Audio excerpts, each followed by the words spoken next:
Well, good morning, everyone. Welcome back to Morning Musings. Happy Friday morning to you. My name is John K. Preston. I am the president of Preterist Research Institute, and this is my regular Friday portion of my morning musings. And on Fridays, I respond to the critics of covenant eschatology. And this is it's video number 39, if my memory serves me correctly, in my review and response to the book by Steve Gregg entitled Why Not Full Preterism. Steve and I had a 2-day formal debate in Denver, Colorado some years ago. The debate was organized by Mike Zeman. It was a wonderful debate. I cannot tell you the number of people that have contacted me expressing the fact that it was one of the best debates that they have ever watched in all of their life. It was so cordial, it was friendly, it was just simply the exchange of ideas. There was no acrimony, there was no anger, no name calling whatsoever. And that's the way debate ought to be held. It certainly is. So, anyway, this book is Steve's effort, post debate effort, to cover his tracks, to cover up his failure, quite honestly, because in the debate, quite honestly, and this is not just my observation, all right, not my claim, but there have been any number of people contact me who said they have watched Steve on numberless occasions in debates, and he had never, ever had such a failure. And so in this book, he names me by name 140 times.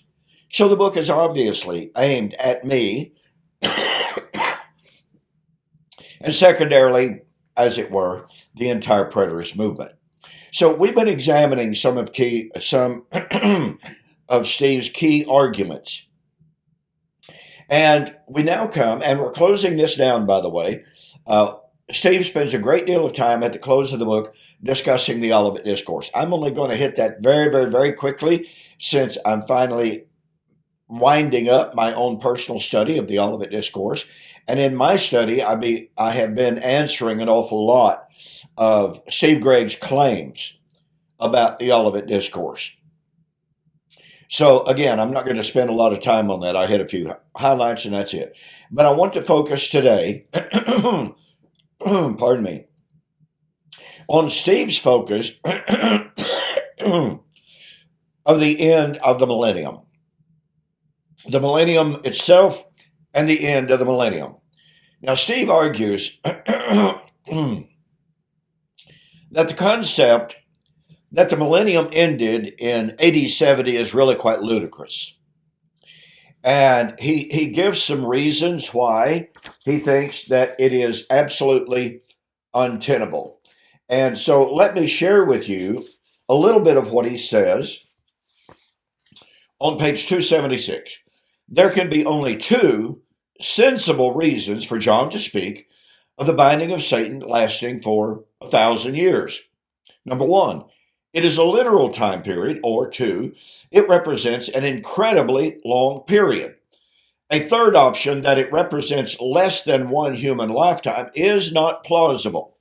Now, the question has to be asked, and I pointed this out in my recent debate with Anthony Aquino.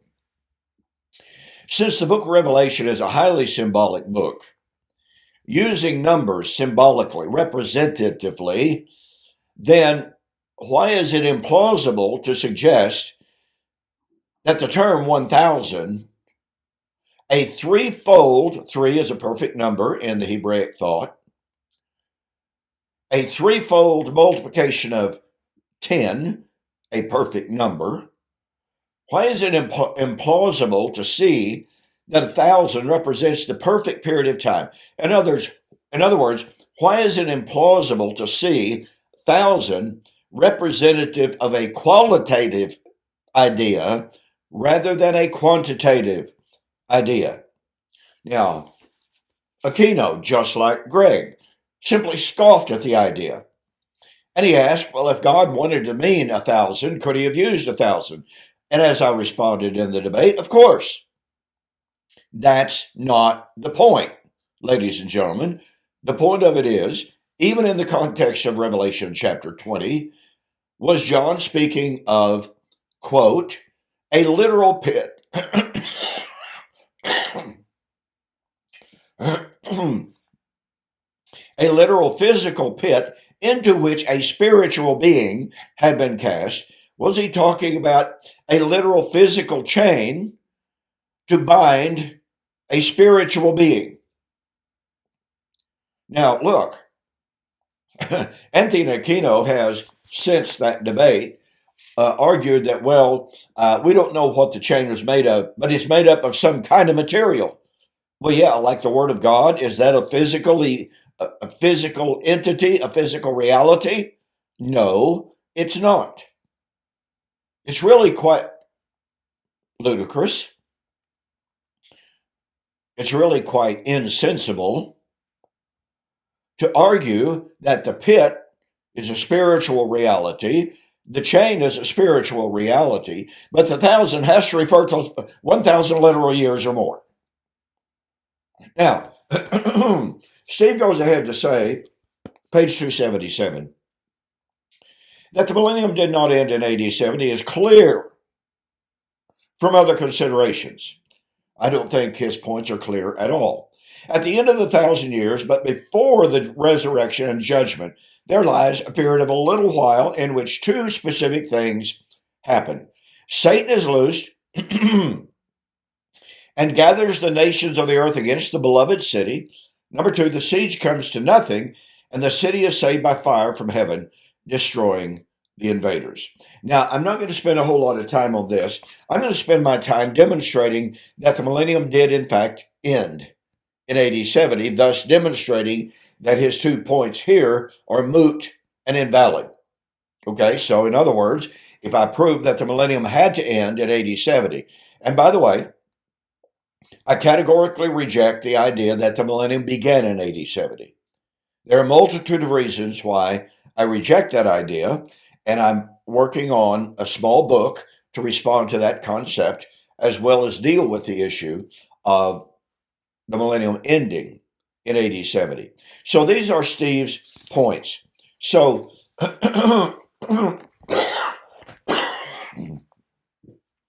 let me address, and I apologize for my voice. I, still have the problem. So anyway, I want to share with you several ideas, many of which I shared in my debate with Anthony Aquino, and Mr. Aquino did not answer one single one of these arguments. Not one. He dodged and he danced, he obfuscated and said, yeah, but. Well, that's not an answer. Okay. Now, I made 3 or 4 key points, and I had 5 to discuss. I didn't get to all of them. But point number 1, general observation. There are several post-millennial realities listed in Revelation 21 and 22. Let me say that again. There are several post-millennial realities in Revelation, actually chapter 20, verses 11 and following, and 21, that if I could prove those post-millennial realities came into existence, came into reality in AD 70, then any argument that Mr. Aquino or any argument that Steve Gregg might make about the millennium having to be a really, really, really long period of time are completely moot. Point number 1, Revelation chapter 21 posits the wedding of the Lamb. Revelation 21, verse 1 and 2. John said, I saw a new heaven and a new earth, and I saw New Jerusalem coming down from God out of heaven as a bride adorned for her husband. This is the time of the wedding. This is universally admitted. So guess what? The wedding takes place at the end of the millennium. Now, in the debate, I took note of the fact that in Matthew chapter 22, Jesus told a parable about a man, a great king, who made a great wedding banquet for his son. And he sent out his servants to call those who had already been invited and said, all things are ready. Come to the feast. Now look, folks, Jesus was giving the parable saying, all things are ready, come to the feast. That indicates the imminence of the feast, right? The imminence of the wedding, right? Do you think the king sent out his armies or sent out his servants to call the folks who had been invited to the wedding to tell them, all things are ready, come to the feast, but the wedding's not going to take place for a couple thousand years? Seriously? Now, you want to talk about disingenuous. That doesn't work at all. Okay, so the wedding was near when Jesus told his parable. Well, the servants went out and called those who had already been invited to the wedding. By the way, who was it? Who was it invited to the wedding? The concept of the wedding was a promise made to Old Covenant Israel. Hosea chapter 2, 19 to 21. After divorcing the 10 northern tribes, God said that in the last days, he said, I will betroth you unto me again. I will betroth you to me in righteousness. I will betroth you to me in an everlasting covenant. So God promised to remarry Israel. That would happen in the last days. Here is Jesus saying the time of the wedding had arrived in the first century. Now, Steve doesn't like the idea that the fulfillment of the millennium and the resurrection, etc., those post-millennial realities are promises made to Old Covenant Israel. More on that in a little bit. No, he rejects that idea. But Hosea was a promise made to Old Covenant Israel to remarry Old Covenant Israel. So unless you can produce the proof that the Bible teaches two marriages, two weddings, then Matthew chapter 22 and Revelation chapter 21 is the same wedding. So when did the wedding of Matthew chapter 22 take place? Well, as the servants went out to invite those who had already been invited, those individuals began to make excuses and say, well, I've gotten married. I can't come. I bought a piece of property. I've got to go examine it. I bought a pair of oxen. I got to go try them out. So you bought a pair of oxen and you didn't try them out first. The excuses are not working. And so those who had been invited, they took the servants and mistreated them.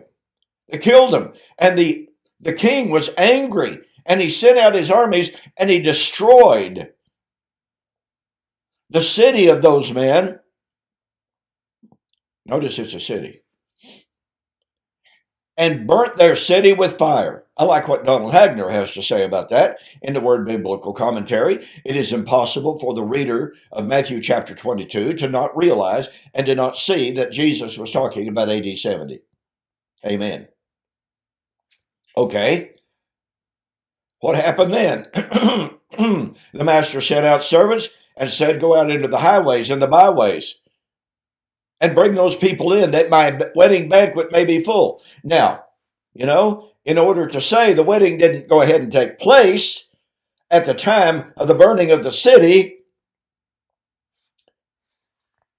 and to say the wedding is still future, in other words, having Revelation 21 still future, you got to create two weddings, or rather, I should say, you got to create a 2,000-year gap between destruction of the city and the wedding, the actual wedding. But wait a minute, that won't work. In Revelation chapter 18, we have the prediction of the destruction of Babylon. Chapter 19, we have the coming of the Lord to do what? To destroy Babylon. Who is Babylon? It's the city where the Lord was crucified. Revelation 11:8. Anybody have any problem with who that city was? At the destruction of the city, the angels of heaven sing a song of victory and say, "Let us rejoice and be glad, for the time of the wedding of the Lamb has come." Destruction of Babylon, wedding. Matthew chapter 22, the destruction of Jerusalem, the wedding. Wait a minute. When does the wedding take place? After the millennium. I'm sorry, folks, that's easy. I also suggest to you it is absolutely irrefutable. So far as I know, by the way, those preterists who take the position, and they're not all preterists, by the way, there are some partial preterists who believe that the millennium began in AD 70. James Jordan, for instance. That's completely untenable. Why? Well, because, once again, Revelation 19, the marriage, the wedding of the Lamb takes place at the time of the destruction of Babylon, and Babylon was Jerusalem. Are you going to posit a yet future destruction of Babylon? So that's point number one. Point number two, according to John in Revelation chapter 21, after the millennium, John says, I saw a new heaven and a new earth, and I saw the new Jerusalem coming down from God out of heaven. In other words, the time of the new creation is after the millennium. Well, this is fascinating. And I pointed this out once again in my debate with Anthony Aquino. He literally said not one word in response to this argument. And we know, as we have seen, that Steve Gregg, in his book, Why Not Full Preterism, says, well, we're still waiting on the new creation. Because according to Steve Gregg, the new creation is literal, physical, heaven and earth being recreated, rejuvenated. So Steve Gregg sees the new creation in the New Jerusalem as post-millennial. He sees it as literal, just as Anthony Aquino does. But wait a minute. Virtually all scholars agree and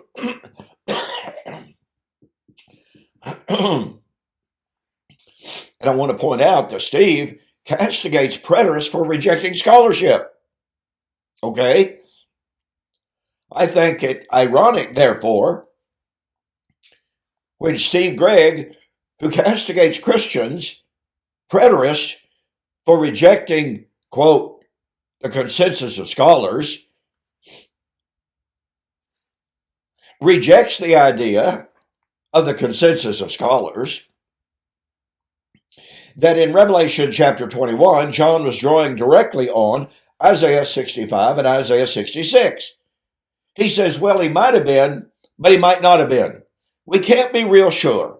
He might even have been, like Peter was in 2 Peter chapter 3, he might have been drawing upon a prophecy of new heavens and earth that we don't know anything about.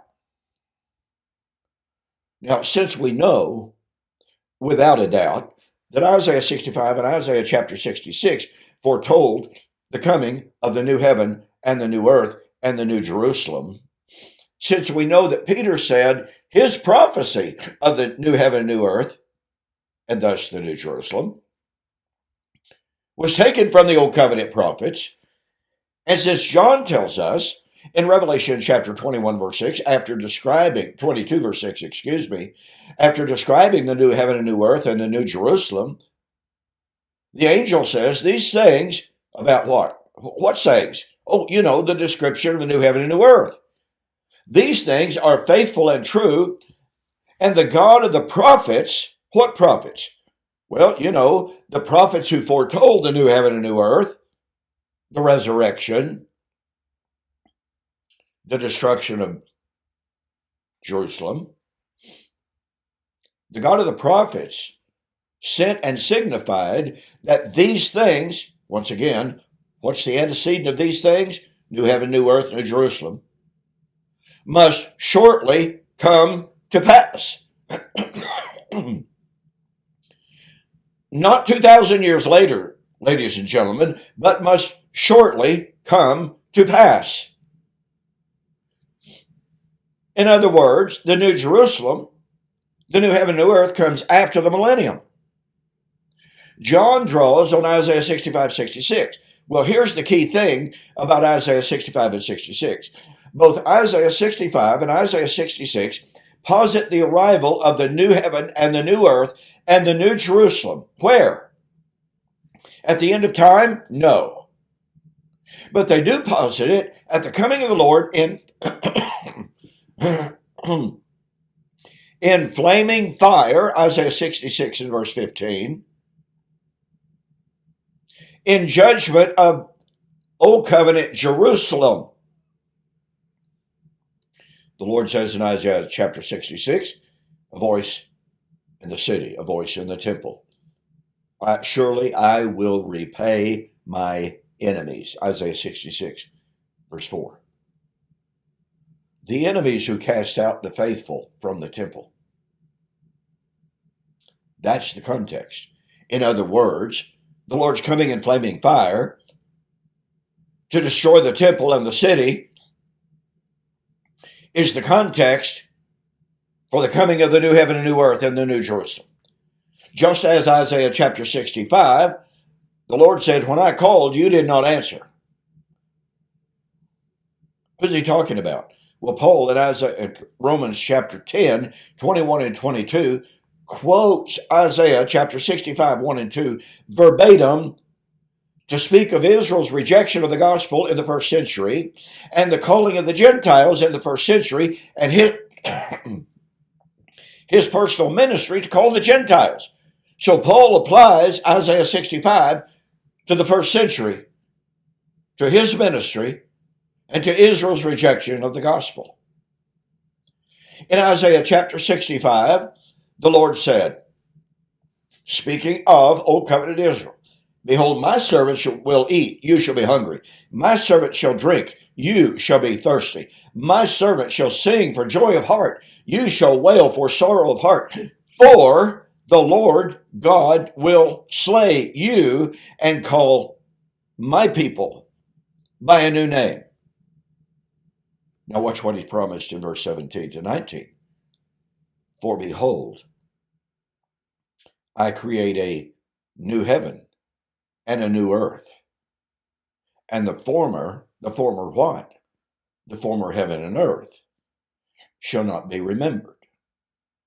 Well, the word remembered there is from the Hebrew word zakar, and it's a covenantal remembrance. In other words, God had a covenant with this, quote, heaven and earth, but that covenant would no longer be remembered. That covenant would pass away. Israel is the only covenant people that had provisions for her destruction if she violated that covenant. Do you get the point, ladies and gentlemen? Revelation chapter 21, new heaven, new earth, new Jerusalem, at the end of the millennium, Isaiah 65, Isaiah 66. Oh, and the book of Revelation posits the coming of the new heaven and new earth at the time of the destruction of Babylon, Old Covenant Jerusalem. And it posits the arrival of that new heaven and new earth, not only at the end of the millennium, but again at the destruction of Babylon. Therefore, the end of the millennium is at the destruction of Jerusalem. Now, I'm almost out of time, so let me skip to my final point that I have time for. The resurrection in Revelation chapter 20 comes when?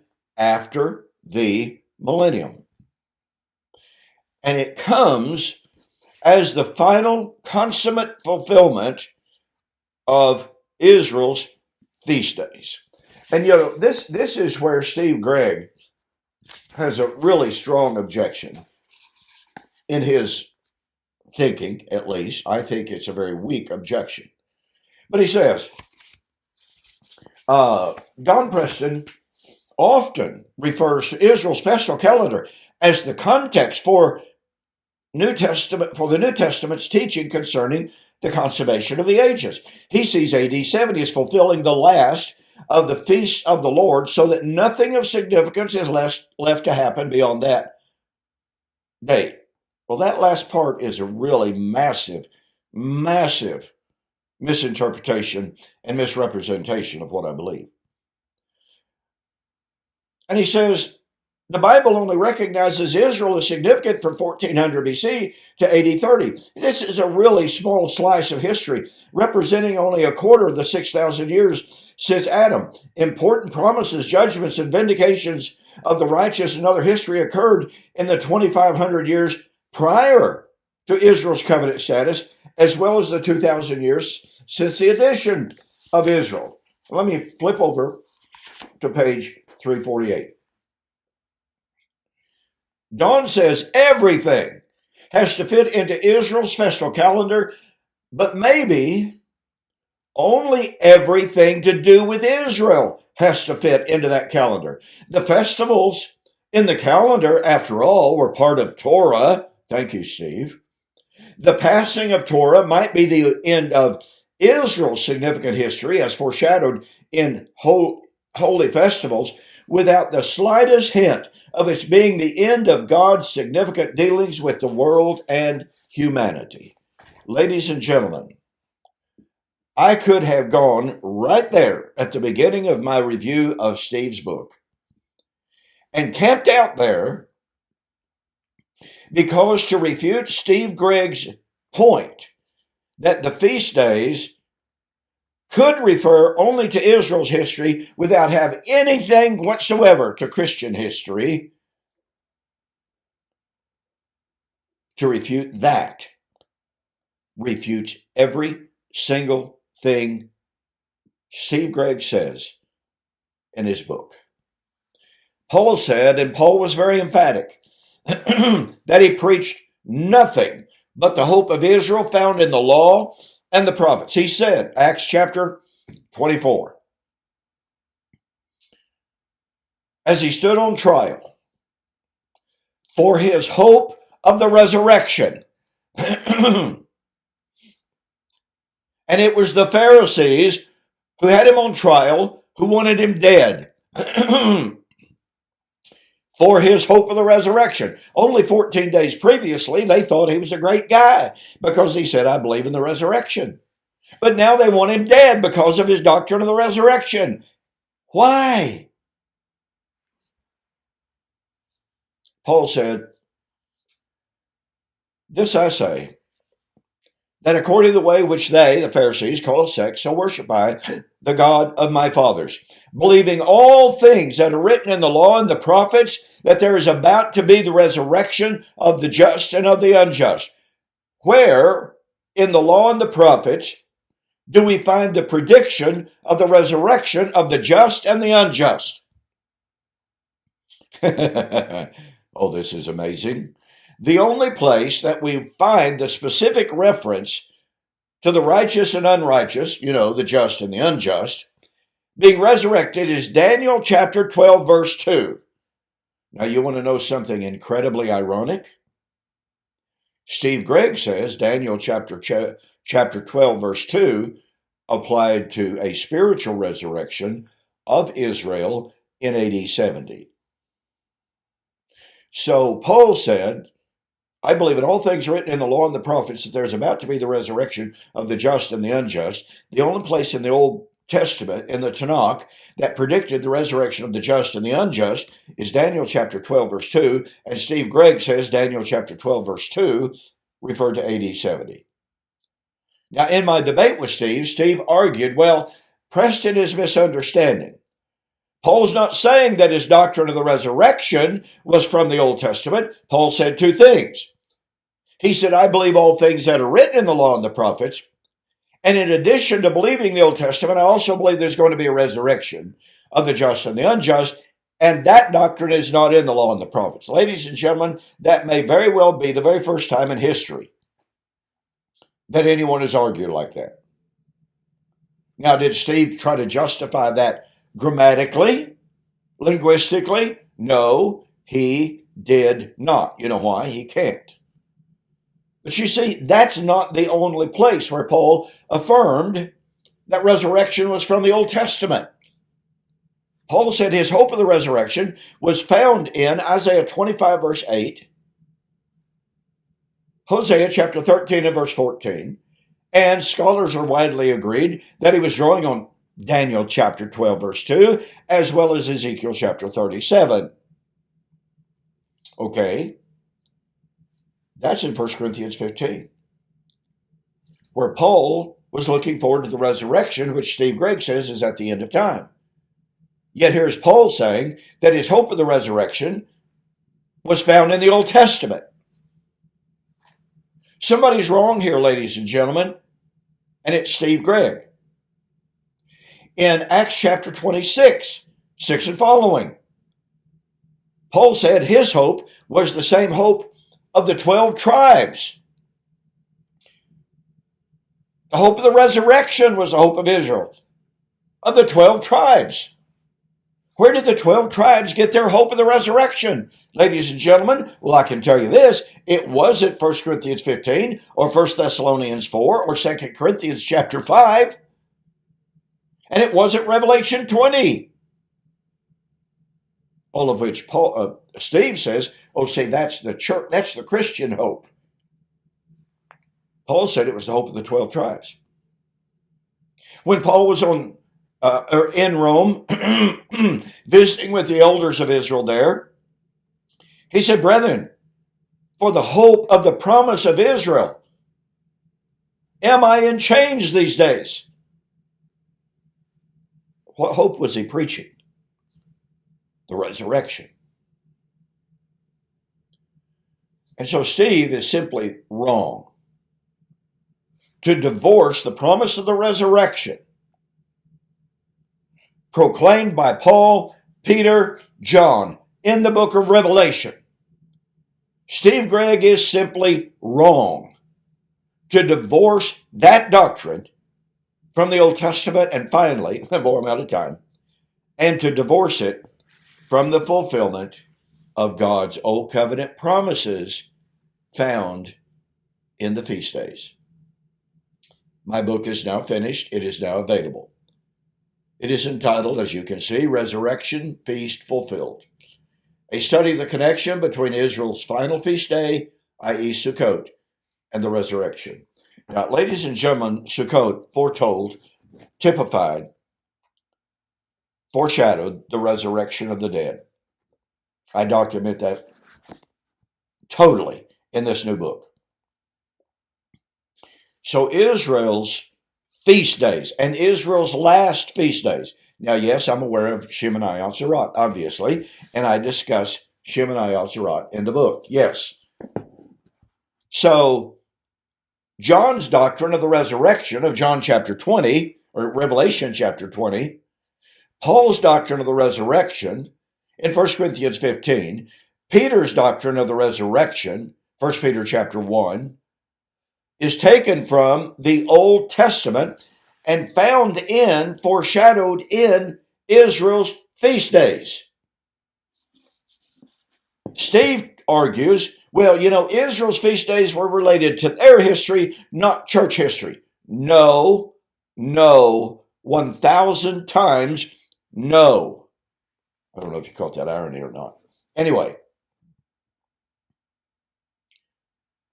feast days, Sukot, hope of Israel, resurrection. Until Israel's final feast days were fulfilled, the old covenant stands valid, firm, and binding. So when would Sukot be fulfilled? Well, according to Zechariah chapter 14, it would be at the destruction of Old Covenant Jerusalem. Boy, there's a lot I want to say on that, but I can't. When would Sukot, the resurrection, take place? At the end of the millennium. Revelation chapter 20, verses 10 and following. That's the end gathering. And where does it lead? Directly to Shemoneh Atzeret, which is the new beginning, the new creation of Revelation chapter 21. Once again, when? When did the wedding take place? End of the millennium. When would the destruction of heaven and earth take place? At the end of the millennium. Revelation chapter 20, verse 11. When did the resurrection? When would the resurrection take place? At the end of the millennium. In fulfillment of Sukot. Listen, folks, get yourself a copy of my new book for the entire month of November 2023, U.S. orders only. Okay? If you want a Kindle version, that's coming very, very shortly, if not already. All right? I'm going to work on that. This is Tuesday when I'm filming. I'm hoping to get that set up today. So it'll be available tomorrow, which is on November the 1st, which is the formal date of introduction. Okay? But it will be available in Kindle. And if you're overseas, that's available to you, or it will be available in PDF version as well at a greatly reduced price, by the way. Okay, listen, I'm totally out of time. I hope you can see that Steve Gregg's, really honestly, his entire book falls on the question, when did the millennium end? I've shared with you only a snippet of the information and the evidence to prove the millennium ended in AD 70. Thanks for joining me. I'll see you with Mike Sullivan on Preterist Apologetics. See you there.